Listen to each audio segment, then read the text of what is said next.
Hi, and welcome to the third video for frameworks from No Startup Hipsters. It's something that we really come across when you talk to a lot of enthusiastic entrepreneurs on where their product is priced and what is their product or service all about. We hear a lot, we're the cheapest in the market and we give you the most amount of features. Firstly, that already is a fallacy of a statement.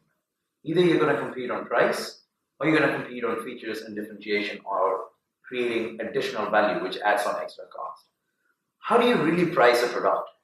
A lot of startups that we've met normally tend to price the product by, oh, my competitor is pricing it here. I could start out a little bit, 20% lower, and then as people adopt my product, I'm going to push it a little higher. Let's think about pricing in a little bit more deliberate manner. So we're going to define 4 essential price points on this price axis, right? Or cost axis, whatever you want to think about it. There's the cost of production of your goods or services. There's the price at which you're going to sell it. There's perceived value. What that means is how does the customer view a product in terms of how much value it creates for the customer. And then the objective value, which is the actual value that is created by the product or service.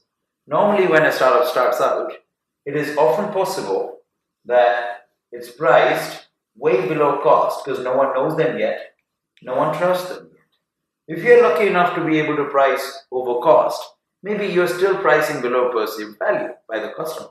The difference between perceived value and price is what really makes a customer buy your product, because he thinks he's paying too little for the value that the product is going to create for him. As long as the price is over your cost, it gives you incentive to produce that product or service because you're going to make a profit, because the price at which you're going to sell it is a lot more than the cost at which you're producing it. Perceived value is also anchored by substitutes or other means that the consumers are solving their problems at this moment. Now, a lot of times when you do something innovative, there's a big gap between what is the objective value that you created for your customer and what is the perceived value from your customer's standpoint. How do you fix this? How do you make the customer feel that the perceived value is almost at par with the actual value that you create? It's marketing.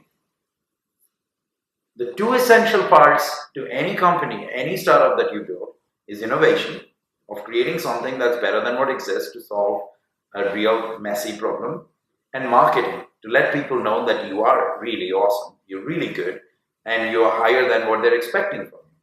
So as you start thinking about how you are going to price your product, think about what's the incentive to sell, think about those premium models here, what's the incentive for your consumer to buy, and is there a big gap between the objective value you create and the perceived value that your customer has?